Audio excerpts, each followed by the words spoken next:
Oh, hello. Wow, live on my channel. We'll wait for a few people to trickle in, and then we'll go from there. I don't even know how long this is going to be. I just felt like doing a live stream.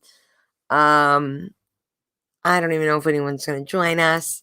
But we'll see, because I felt like it. I felt like updating y'all on what's been going on, what just happened today, and why I am back here at my dad's, because I'm sure this looks familiar. So yeah, there's been a lot going on. So let's see if anyone joins. I'm refreshing my Twitter. Um, yeah, a lot, has happened. I'm wondering if I should just do this, tomorrow, do a live stream tomorrow. I'll plan a time tomorrow so I can get some more people to join. I'm sorry, y'all. Huh, just a lot, and it's late. But maybe I do this live stream tomorrow. Oh, hello, viewer. I'm updating y'all on what's been going on. Comment in the chat who you are. Show yourself. Hello, one viewer. I was gonna give y'all an update on what happened today. Okay, lost my one viewer.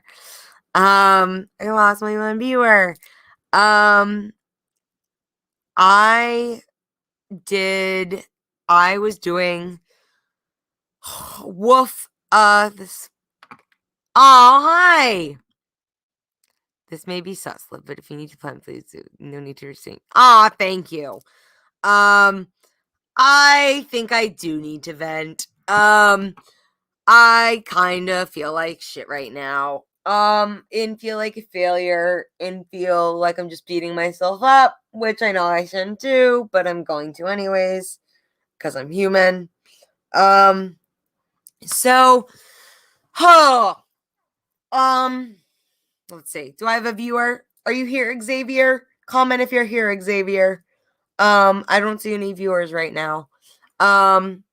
So I was doing Wolf, Worldwide Opportunities on Organic Farms, and I was staying at a farm in Pennsylvania, Fairfield, Pennsylvania, right-hand land. Okay, hi, Xavier. Yes, okay, great. It says I don't have any viewers, but I'm gonna keep talking. So yep, I was doing that. And I was staying at a tiny home on a farm. And I had a conversation with the owners of the farm about like what this wolf arrangement is going to look like. And they said because originally I guess wolf is usually like 30 hours, which is a lot. And I always said I was hoping before I even came to the farm, I was saying how I was hoping to do more like 20. And that's what they said when we were having this meeting about expectations. They said, okay, 20 hours a week. And they said that they were going to have a hard time finding 20 hours a week of work to do.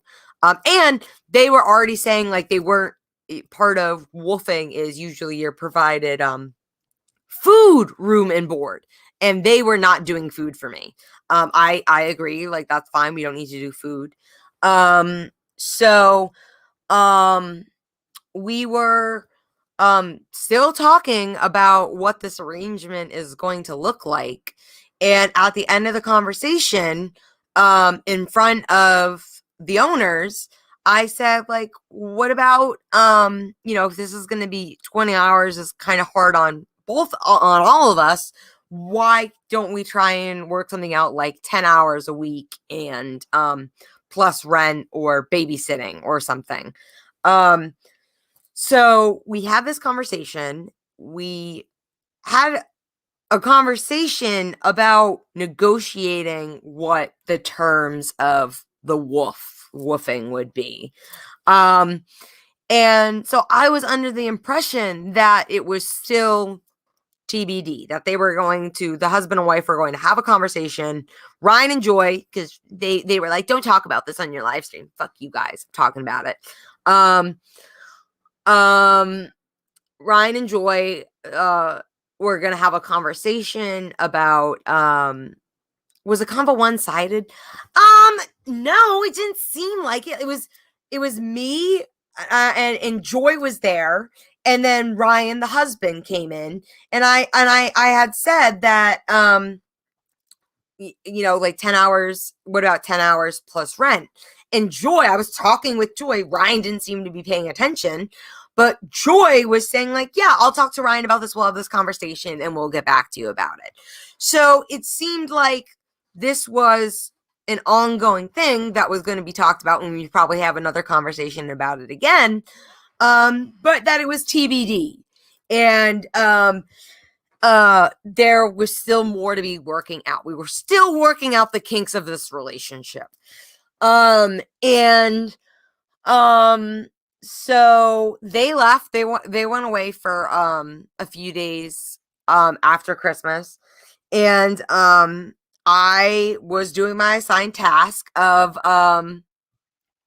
packaging hickory nuts, and I did like I don't know. I didn't the first day I ended up having to run errands, so I didn't do anything.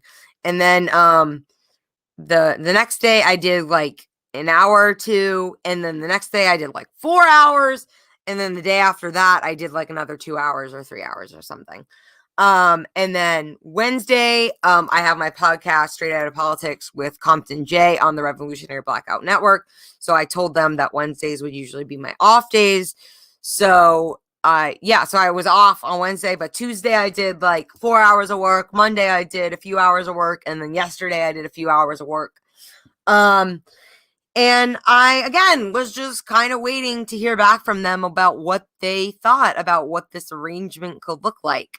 And I did not hear back from them. And I texted Ryan a couple times asking him about where something was so I could package the nuts. Because I was supposed to crack some of the nuts and I needed a larger pan for that. So I could dump them in. And he never responded to me about where that was. And then I texted him yesterday asking for more bags. So I could have done more work yesterday, but he never got back to me about where more Ziploc bags were. So he texted me today and he said, oh, just seeing this now. Can you come over for a little chat though? And I just like my stomach immediately sank. And I was just like, I have a bad feeling about this. And I was like trying to be positive, like, Liv, no, you're just getting yourself all worked up. But no, I should have listened to my gut. And so I walk over and pretty quickly we just start having this conversation. He's like, well, it sucks to do this on New Year's, but we agreed to 20 hours a week, 20 hours of work a week, and you're not pulling your weight. And we're going to have to ask you to leave then because you're not pulling your weight. And I was just like, wait a minute, what about this whole conversation about how much I was supposed to be working in the first place? What about that conversation? And he was like, what are you talking about? And I was like, what about the conversation that I had with Joy, your wife, with you there? And I asked if we could do 10 hours a week plus work, plus rent or babysitting or something. And I forgot this, but I remembered later. I even talked about it again with Joy, when she was like upstairs changing one of the kids' diapers. I was like, I would love to, babysit and help out in exchange for staying here. I can give you references. So like this was a conversation. This was a conversation that was had that I was expecting them as a couple or whatever to have their conversation. And nope. Here you are, Xavier. This doesn't sound right or fair. Nope, it doesn't. Because and now that I'm in retrospect, whatever, I'm calming down.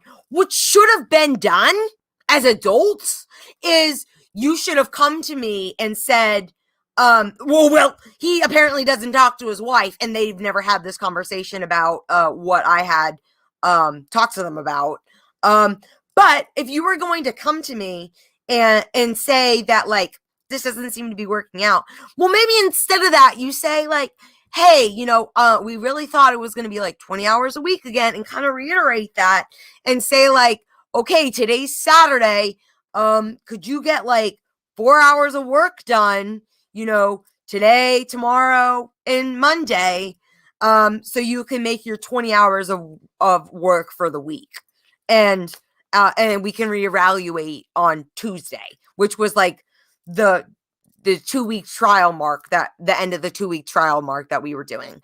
So the first week I was really still just getting situated, and it was Christmas. And so a lot going on. And then they left. They went on their vacation. And I was just there packaging hickory nuts, and I still hadn't heard from them. And then they come back and they kick me out. So I am pissed. This was clearly a miscommunication. I definitely, why I'm like beating myself up and feeling like a failure is for my role in this, of where I didn't communicate effectively enough. I feel like I didn't work hard enough. And I'm feeling like I did this to myself, but I'm also the rational part of me is trying to remind myself, like, no, this was a miscommunication.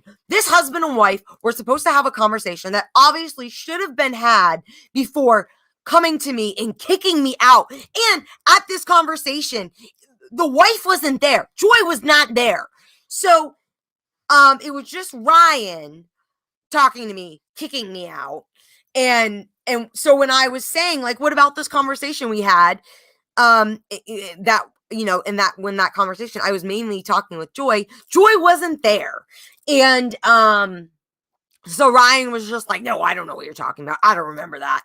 And so, and then I'm packing up my shit, because I'm just like, I need to get out of here. I am in panic mode. I am feeling a panic attack coming on.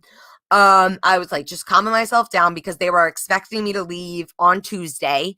And I was just like, I cannot stay here anymore. Because like I still share, like, I there's no bathroom or running water in the tiny home. So like to shower, and I was using a bucket in the tiny home, but yeah, so to shower, I would have to go into the tiny home, and to get water, I was filling up a jug for water. I would have to go into the house, and I was like, I do not want to stay here.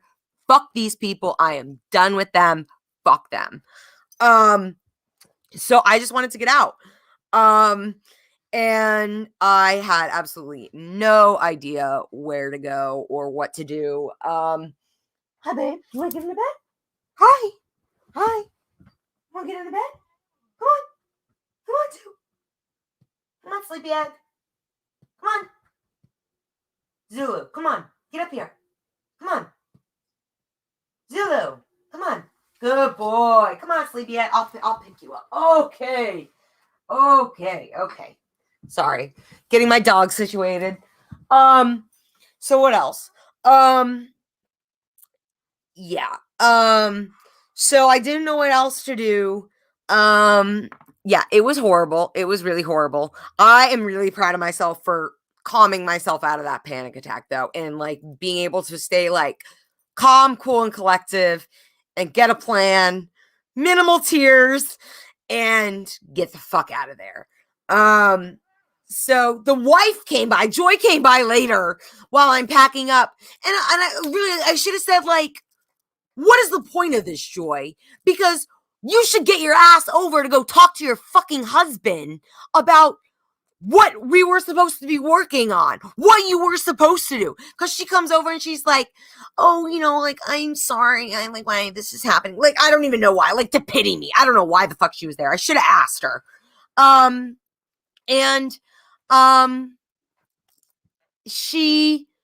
She was like, well, I haven't even talked to him about it. I'm like, well, fucking clearly you haven't. And he's saying he doesn't even remember. So now I look like a liar. So this is bullshit. Like, because you didn't talk with your husband, I'm getting kicked out. Because y'all don't know how to communicate effectively, I'm getting kicked out.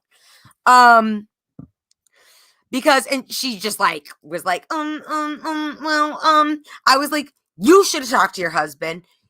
This was the conversation that was supposed to be had, and this is your role that you need to accept in this.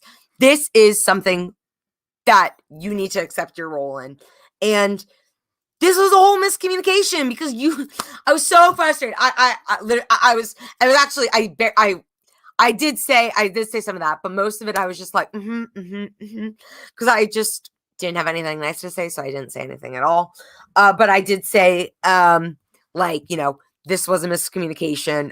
You should talk to your husband about this before this conversation was had. And you're really screwing me over and kicking me out now. So yeah, if you want something done right, you got to do it yourself, literally. I feel that. So now I am at my dad's without him here because my dad and I have been, since he kicked me out,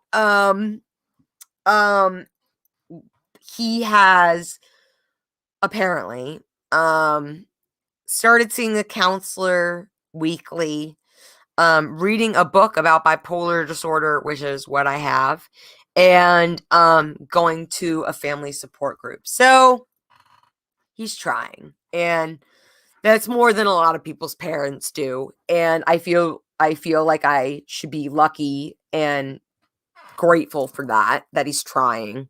When I definitely wasn't expecting him to. That was the last thing I was expecting him to do.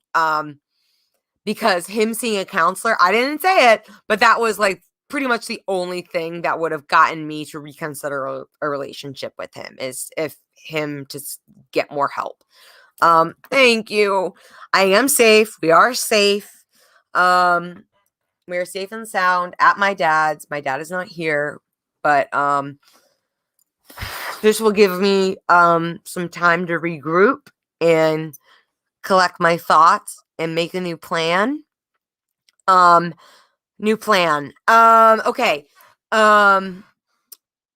I found an apartment for rent for $600 in Baltimore. Okay, fingers crossed.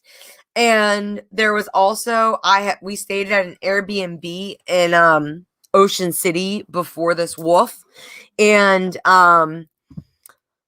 there was a long-term room rental there for $700. So that's hopefully another option, but I have not heard back from them yet about either one. So I need to follow up with them tomorrow about it. Hopefully I hear back from the apartment in Baltimore tonight. That was on Facebook Marketplace. Haven't heard back about the place in OC yet, but really need to. I'm going to try and look at some more places on Facebook Marketplace tonight. But yeah, so I'm trying to raise money to secure a long-term room or apartment, whatever. For my 3 fur babies and I, for temporary housing, until we get our permanent home, hopefully a schoolie figured out. And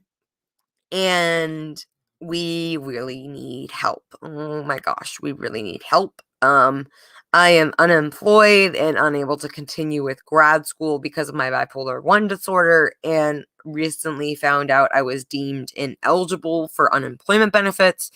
So I'm dealing with the whole here. Oh, what do you have? Have you done a background check on the landlord? No, not yet. I haven't even heard back from them yet. But that's a good question. I need to do that. Or I'll do that when I hear back from them. Thank you. Yeah, that's just a studio basement apartment in Baltimore. I think it's perfect. I think it's perfect, and it's $600, which is like exactly what I wanted. And I think that could really work. I'm going to try and look for some more, but I think this one could really work. I need to be in Maryland for like the next month because of traffic court dates. So that could really be a win. I know some comrades in Baltimore already. A lot of Greens in Baltimore. I'm a part of the Green Party. There's a lot of greens in Baltimore. I was doing my mutual aid work in Baltimore. That would be great. Oh my god, this would be so great if I could get this apartment. No, not speeding tickets. I do not have a front license plate because it got ripped off during an accident, and I am poor and I cannot afford to get it replaced. I can't even pay I couldn't even then pay the $500 deductible to get it, all fixed, the front bumper. It's like whole front needs work. So in Maryland, you need to display tags on the front and back. So I have gotten pulled over. I lost count how many times. And I've already, so when I got kicked out from by my dad, I had my first traffic court date for these incidents with my loss of a front tag, the Monday after getting kicked out. So I had to stay in Annapolis so I could make sure I could go to that court date, or else there'd be a warrant for my arrest. So that's how I knew I wasn't going through an episode, because if I was going through if I was going through a major depressive or a mania episode, I would not be thinking straight and thinking about, oh, I need to go to my court date. I would have totally not thought about that, and I would probably I'd probably be arrested because I got pulled over for having a taillight out, and then they probably would have been like, oh, wait, Liv Romano, you missed your court date. So yes, thank God I made that court date, and I need to make these 2 upcoming ones. And then I have virtual court for my status hearing for my DC arrest coming up. That's January 14th.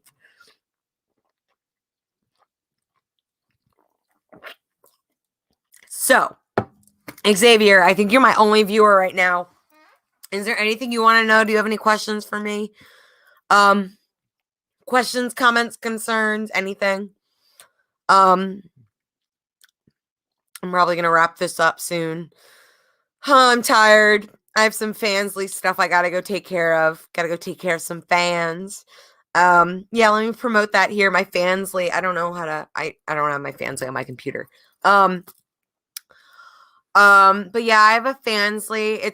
I promoted it a lot on my Twitter, which is also my Venmo. 2 questions actually. Oh my God, go Xavier, go. What's up? When did you first realize that something needed to change? Like, society-wise, or personally, because I can definitely answer any of that, and whatever way you want. I can answer both if you like, but that's a big question. Oh, that's a big question. When did you first realize that something needed to change? Yeah. Tell me what you mean by that. As like we're society and we're failing, or I'm a person and I am failing and I need to do something to change. Happy to answer either one. Both. Okay, I'll do it. Wow. I guess for society that comes first. Because I have always felt out of place in society and among people. I've just always felt like supposed to be born in a different era. I really felt like I was supposed to be born in like the 60s and 70s, and really like at the height of the anti-war movement, civil rights era. I felt like that's where I was supposed to be and what I was missing. And I just felt like, because of this white privilege bubble that I grew up in, that these movements had already taken place and they were like one and done. Like they were over, that we had achieved we achieved these things and we were done. And I really hate myself. I really beat myself up for being that ignorant, for ever thinking like, oh, well, civil rights movement, that was great. They got their right to vote. They're done. That's done. The Black Lives, or the civil rights movement for African Americans is over. So the anti-war movement, like, just okay, we're not gonna go to war anymore. Like, that's fine. Even though, I'm 25, so we've spent pretty much my whole entire life at war in Afghanistan. So yeah, like I've just felt really out of place. And in 5th grade is when it's probably when I first had the inkling that something was wrong, because in 5th grade is when I saw An Inconvenient Truth. And that was really powerful. And I'm trying to remember more from that time period, but I don't remember much, because I remember, that panic that I had after watching that, being met with like, oh, you're just a kid, like, don't worry, the adults in power are gonna handle it, don't worry, like, you're just a kid, you can't do anything. So I don't remember much, because I just remember just being met with that, and then just thinking like, okay, it's out of my hands, and being told I can't do anything. So I thought I couldn't do anything. Again, feel stupid for ever believing that. But years went on, things got progressively worse with the climate crisis. That's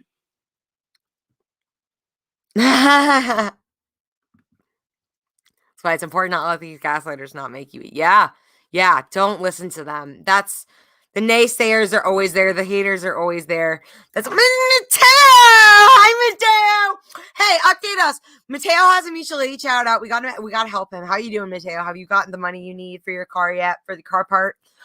But yeah, a lot of gaslighting that made me think that I could actually trust the adults in power to handle the climate crisis, even though what we call the global warming, then to handle global warming. And I believe that shit. I believe that, which is crazy, because I've always been a rebel. I've always questioned authority. So I've always questioned the government, I guess, if that's authority. And okay, Mateo still needs 145. Okay, Mateo, let me go. I'm going to tweet you right now. I'm going to boost you. Okay, Mateo, I'm sorry. I wish I had a bigger following right now. But if y'all who are watching can please help our comrade Mateo out. Mateo, can you drop your Twitter, and maybe if you even want to post a little about what your situation is, but I'll recap. This is our comrade Mateo on Twitter. And their car just broke down. They need a part replaced. And they need 145 more for it. I was gonna boost you. Let me get you on Twitter, Mateo. Mateo.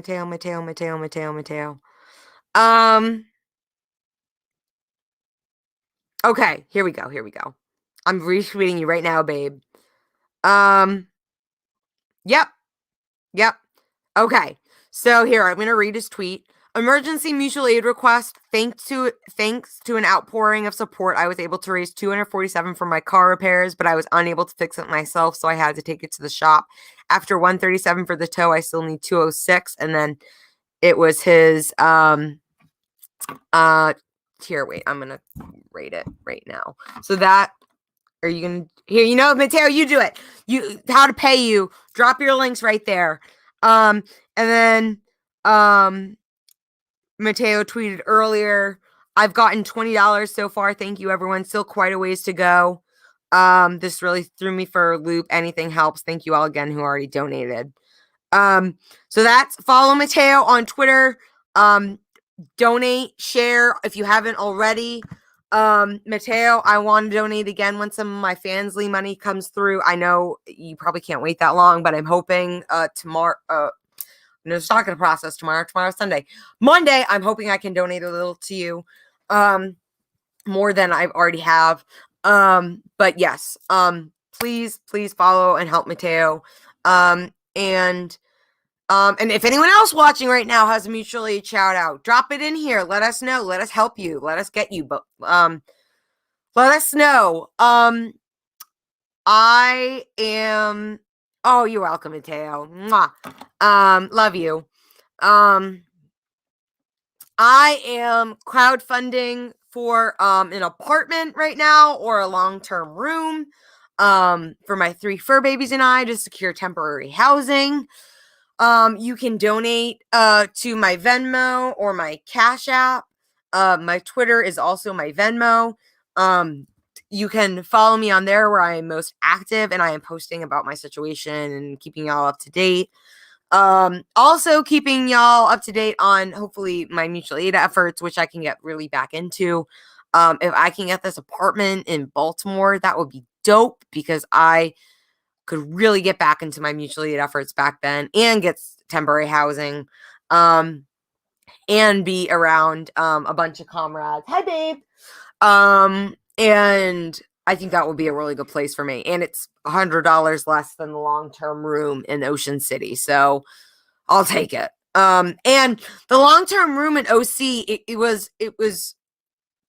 doesn't have a kitchen, which is fine, but it doesn't have a kitchen and it doesn't have heating. I think this apartment would be a better bet for us. So I am hoping I hear back from them tonight or tomorrow about this apartment. And I'm going to go look at some more apartments, after I get off this live stream. Yeah. So, oh, Xavier. Okay. You still have questions. Okay. So I would say, my alarm bells really started going off. I mean, definitely within the past few years, I've been like more concerned. I've been more politically engaged. I've been politically engaged or motivated, I guess, ever since the morning after Trump got elected or was declared the president-elect. That really shook me. That really rattled my cage. And woke me up about what was happening with our government, everything, society. I had been really naive and ignorant in my white privilege bubble up until that point. And then waking up that morning, turning over, looking at my phone, going to Twitter, seeing that Trump is being declared the president, and I'm thinking, that's not funny. That's not funny. Fuck all y'all. Trying to find out, like, okay, Hillary was nominated and blah, blah, blah. And I couldn't find it. And it was sinking in that Trump was declared president. And I was just like, yeah, I was scared. I thought they were definitely, because Trump made it clear they were going after abortion. And at the time, I was dating a man and I was having sex, and I was terrified. For most of my life, an unplanned pregnancy has been terrifying, a terrifying thought for me. And I was just like, they're going to get rid of abortion. This is crazy. Like, what the fuck? How did this happen? It made me have to do a little digging into our history as to what is the Electoral College and how it even came to be. And let's see, like an ignorance of the culture and struggle sort of way. Yeah. It's really just like this white privilege bubble of like, you don't see it, it doesn't exist. This I don't know what we want to call it now, that what we're able to do because we're inundated with negative news now that is so hard for us to process. But we're, when we're promoted like the mass murder, war, propaganda, when we're promoted that on the reg, when, you are driving in your car and you see a person who is unhoused, it's still part of that compartmentalizing where it's like, oh, well, I am in my car, I am in my environment, so, and this isn't happening, and I'm just gonna turn away and look away, and it doesn't exist. And that compartmentalization of like, and the individualism that it's, well, oh, it, I'm trying to think of how to say this. I had no concept of the systemic violence that is being pushed on us on the reg. I had absolutely no comprehension of that. So I had to believe, based on what I was fed, that it was this individualism, that it was, if you were unhoused, it was because of something you did, because you didn't work hard enough, because you didn't pull yourself up by your bootstraps, because you didn't work hard enough, blah, blah, blah, blah, blah, because you. So when you hear that, and it makes it easier to imagine if housing was a human right? I mean, in that, like, housing is a right, housing is a human right. I didn't hear that till more recently, because that's not supposed to be talked about, because that's a threat to the empire. So that's not going to be promoted on corporate stream media or anything. Yeah, the concept of housing is a human right is very new to me. And I am still learning more. Housing first, that is still something I'm trying to learn more about. But yeah, and I am really, really, that's a really personal issue with me right now. So yeah, but yeah, this white privilege bubble that I think is really holding us back as a society right now, is really what's keeping us from catapulting into this full-blown revolution, is this willful ignorance of wanting to stay naive and wanting to be in denial and wanting to believe the propaganda, because the truth is scary and the truth fucking hurts. And a lot of people are not ready and not willing to process that. But the sooner you do, the sooner it is to, here, let's see what you got, Mateo. A lot of everyday people are also against housing as a human right because home ownership is one of the only ways people can pull themselves out of poverty. Sure. And it's like, even if you own a home, the bank usually owns it and can take that home away from you at any given second. Like, if you're late for a certain number of payments, you can't make a payment. Like, that's why we're in a housing crisis right now. So an exploding housing crisis right now. You don't really, home ownership is such a weird concept. So, and, that's why, I'm a millennial. We're forced into the renting cycle because we can't afford to buy. But we usually can't afford to rent by ourselves, so we have to rent with roommates, and it keeps us in that renting cycle. And yeah, it's a trap. It's absolutely a trap. Yep, absolutely. A cyclical trap that keeps us feeding the machine. Here, what do you got? This idea that people must be fed this constant gaslighting or not fighting back against the empire would cause society to die. It's just a mean thought. It's unbelievably fucking mean. I mean, think about it though. Like, think about how much corporate stream media is on, literally just cycling propaganda to try and keep feeding people these lies, to keep people believing it, and to keep them docile, to keep people hopefully not enlightened to who the real enemy is, because that's what they want to. That's what we're so good at. The U.S. empire is otherizing and making an enemy, and always having someone to point a finger at.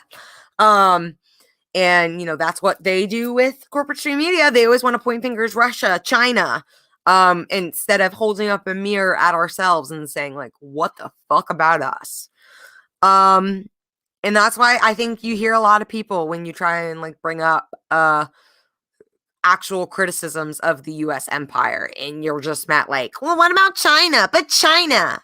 And it's like, oh my God. And I get a little taken back because I don't know about much about China's history. So I don't know how to counter it, besides like countering it with like, no, stay focused here. We're talking about America. We're talking about our problems. Don't deflect.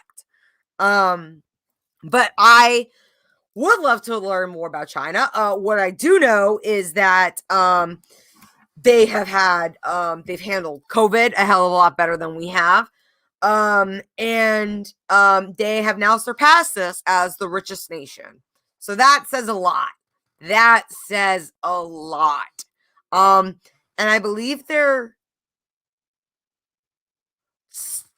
what? How? Tell me what it is. But it's not total. Here, here we got the whole series on. Oh, awesome! I need to listen. Thank you so much, Mateo.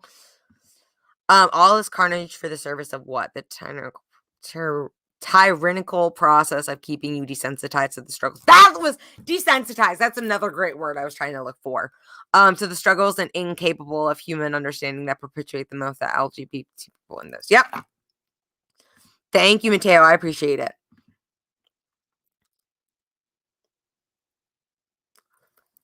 Yep. Definitely. So back to your questions, Xavier. So yeah, Trump got elected. That really woke me up. And then I really had my alarm bells going off recently when I heard that Biden what was it? What did Biden do? Okay, well, the the IPCC came out with a climate report that said like we're basically screwed and we need to act now to deal with the climate crisis and mitigating the effects. And then a few weeks later, Biden came out saying that was insufficient evidence to stop drilling, oil drilling, and lifted like the moratorium or whatever that had been held for drilling. And then shortly after that, before or after that, the ocean was on fire. Yeah, don't forget that. The ocean was literally on fire from an oil spill.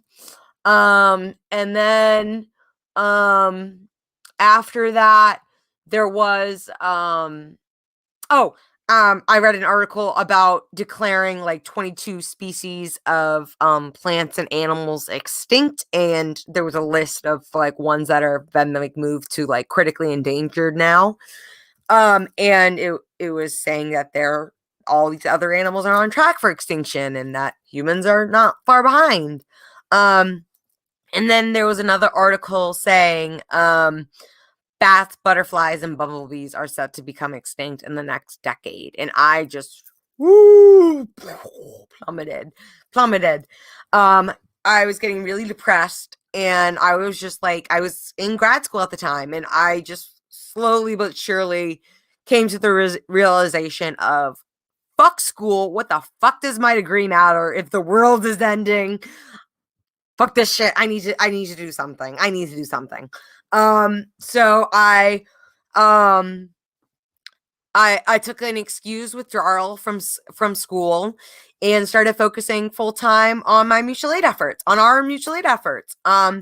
And really focusing on especially in Baltimore City, which is a really neglected area, and needs all the help it can get. And I'm trying to work now with getting in contact with some already established networks that are there. But in the meantime, I was doing mutual aid kits, which are Ziploc gallon-sized bags, with socks, deodorant, soaps, travel-sized conditioner, shampoo, body wash, lotion, baby wipes, disinfecting wipes, Band-Aids, Neosporins. Yeah, you gotta call Rome. Yes, you do, Mateo. Rome checked in on me today. He was so sweet. He reminded me to do my video because I need to talk to the people more. Thank you. I appreciate it. So yeah, trying to get back into my mutual aid efforts. Okay, and Xavier, what is your next question? I think I kind of answer yours about when something needed to change. I've always felt something needed to change. I've always felt that call to action. I've just been gaslit a lot, as many of us have, into thinking that we could trust people to handle these problems. But we cannot. Yes, we cannot, and here we are.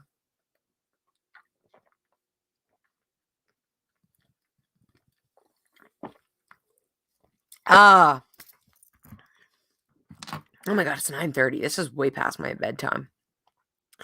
Way past my bedtime. All right. What do you got, Xavier? What other, or Mateo, what other questions? Oh, here we go. How could the world benefit if there were more anti-establishment? Wow. That's the future, right? I think we're already in here. And if capitalism wasn't pushing that already.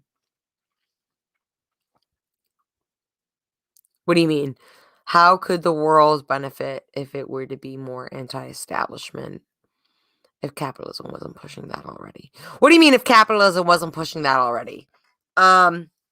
Like, you mean like capitalism, just because we're living through the traumatic effects of capitalism, it's pushing us to be anti-establishment? How do you mean? I think I think it is always, I mean, it's like what you said, you have to, you can't trust anyone but yourself to do it or whatever. So to put your whole fucking faith in this system that's going to supposedly take care of you, I have always questioned that. And I think there's a lot of people who are really naive into thinking that the system is helping them in some way. Here, what we got? Yeah, especially now considering that most of the majority of us are either on unemployed or are paid. Like, yeah, I mean, I think we are just honestly, naturally, like playing out this course. Like capitalism, people are waking up on their own. That capitalism is the problem. And that makes me really hopeful because that seems to be where this all starts is once you getting people to get to that realization is so hard, is so fucking hard. So once you get there, I think it's really downhill from there. I think things really start clicking for people. If you start, drawing attention to them, like, bring the issues forward, bring solutions forward, have these conversations. But getting them to realize that capitalism is the problem, I think is the biggest barrier and biggest obstacle. Because there's so much faith that is or pushed into us, and so much propaganda against any other kind of economic system, that anything outside of capitalism is outside of our comfort zone, and that scares people.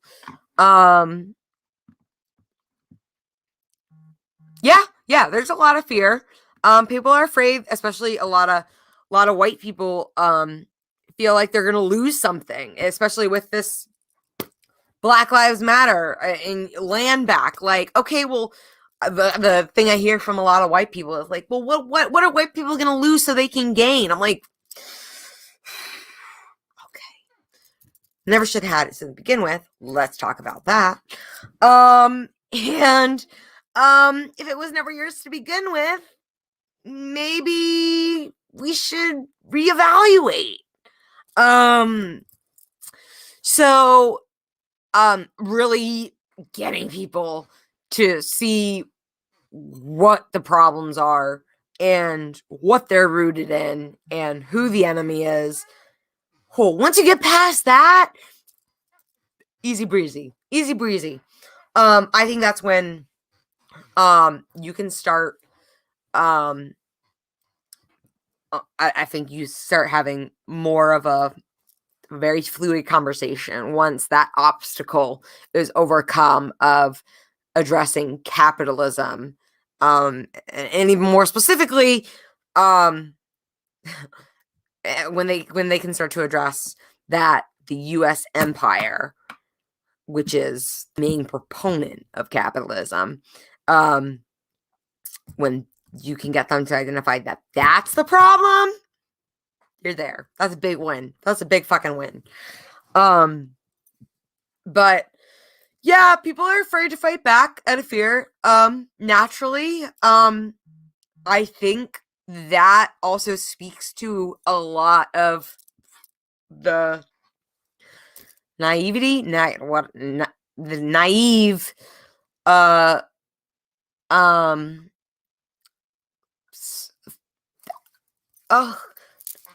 what am I trying to say? The lack of, we are living under violence. We are under violence every day. People are already dying. People are being killed. People are being mutilated. People are being lynched. We are living under violence. That should scare you. You should already be scared. And if you're not, you are not paying close enough attention. If you are not terrified of watching each and every one of your loved ones die one by one to the climate crisis as we verge towards extinction, you should be. You really should be. Because that to me is a hell of a lot scarier than anything the government could do to me. Which is, I mean, they already are doing this. They are doing the climate crisis. The U.S. military and the government is the primary responsible ones for the climate crisis. So I feel like I'm already dead. My death warrant is already signed. The climate crisis, which is responsible by the U.S. government. So I mean, we're already facing death. So once you start to process that a little bit more, everything seems a lot less scarier when you realize and accept that, our current trajectory is extinction. Doing things that may have seemed crazy before definitely seem more sane. Like doing things like pausing grad school to do full-on activism, mutual aid work may seem crazy, but extinction, going on our current trajectory to extinction is crazier to me. So, and it's all that gaslighting that I've listened to that got us here in the first place. So I'm done listening to it. I'm done being scared. I mean, I won't lie. I'm sure I'm definitely still scared. I mean, we're still facing extinction. That's pretty scary. I mean, But it's not going to stop me from doing what I'm doing, from keep doing what I'm doing. Because I'm definitely less scared of whatever anyone else could do to me besides what we're already facing. So, yeah, I think once you swallow that big pill, a lot of things seem less scary. And a lot of things that makes things more doable. Because fear is holding you back a lot. Fear holds us back. Fear is our own worst enemy that we create. So don't let it hold you back. Don't listen to it. That's what's gonna keep us from making this a successful revolution that's gonna save ourselves. It is that fear. We need more people to we need more people to already be scared. We need people to be scared of right now, the present. We need people to be scared of the everyday that we're already living through.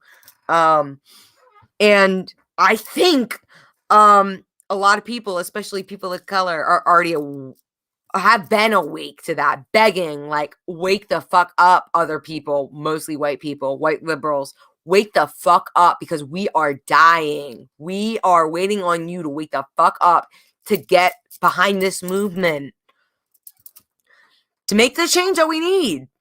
Here, let's see. People say if you give back to the earth gives back to you. Does that sound plausible? Yeah. I really do think we get everything we need from the earth.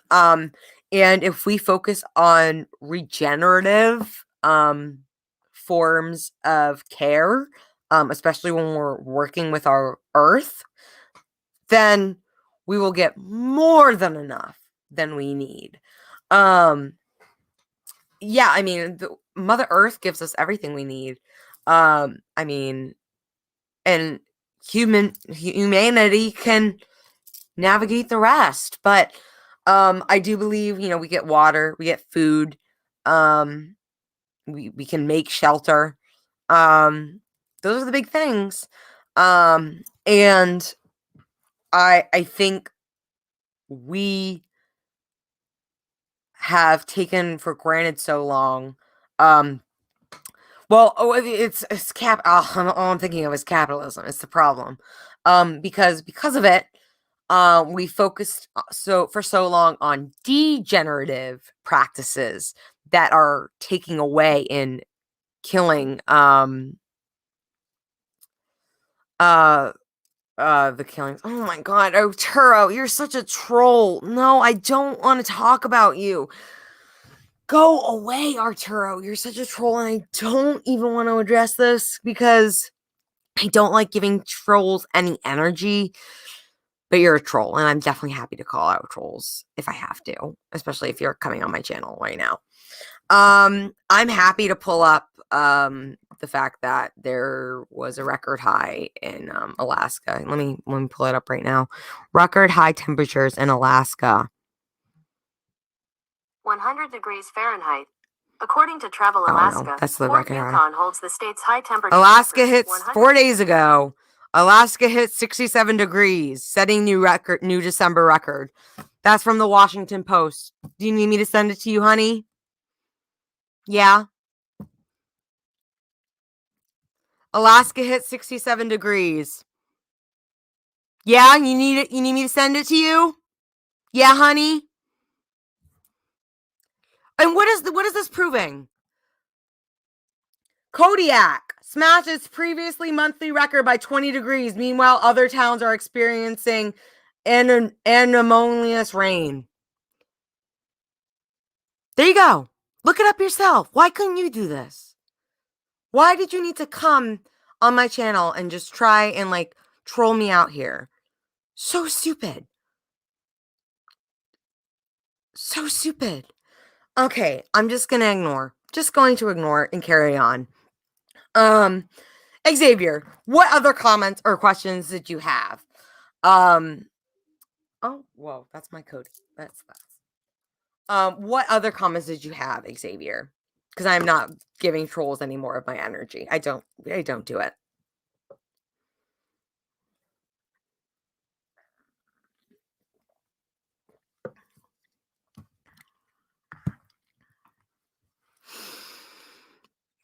Oh, Xavier, I'm waiting for you. Oh, Mateo, are you still here? My love, my babe. Hey, Mateo, have you done any more?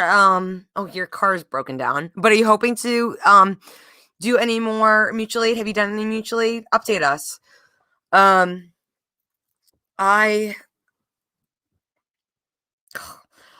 need to talk to Rome because I need to figure out if I should keep fundraising for this next mutual aid run I'm hoping to do, or if he said that oh, Xavier, when it comes to human rights, there's a sense of individually inevitably to a conflict of a greater scale. Wow, coming at it with the big questions, Xavier.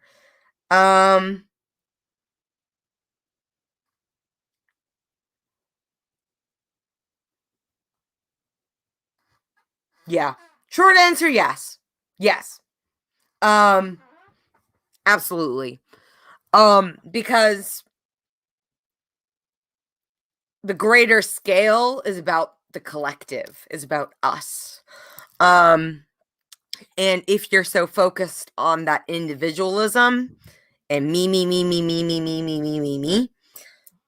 that is definitely a big conflict on the greater scale of the collective of we are us. And making things happen on that big scale. All right, I'm getting tired.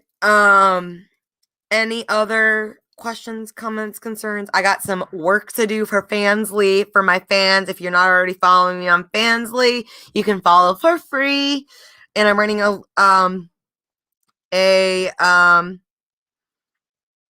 limited time offer. Oh my god, I just got a donation for housing, thank God. Oh my god, thank you.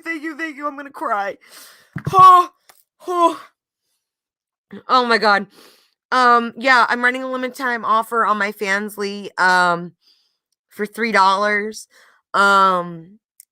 Follow for free. Thank you, Xavier. I am sleepy. I'm gonna go to bed. Thank y'all. I'm gonna go on Twitter real quick before I go to bed and I don't know, putter around on there and do some Fansly work. But thank y'all for joining me tonight and letting me vent. I really needed this. Thank you so much. Oh, my Fansly here. Let me post it. Let me see if I can get it here. Wait a minute. Let me see. I'm gonna get it just for you, Xavier. Let me see. Here we are. Yay! Here we go. Right? Did that copy? Here we go. Here you go, Xavier. Just for you, honey. That is my Fansly. Yep, follow for free. Subscribe for a limited time offer for $3. And message me if you like anything special, if I can help you out. I aim to please. All right, y'all. Oh my god, way past my bedtime. All right. I'm going to bed. All right. Good night. Thank y'all for joining me. Much thanks and love. So much thanks and love. I wouldn't be able to be doing any of this all without you. Thank you. And I will try and be better about doing this again more often. So, yes. Thank you. Good night, everyone. Have a great night. Bye.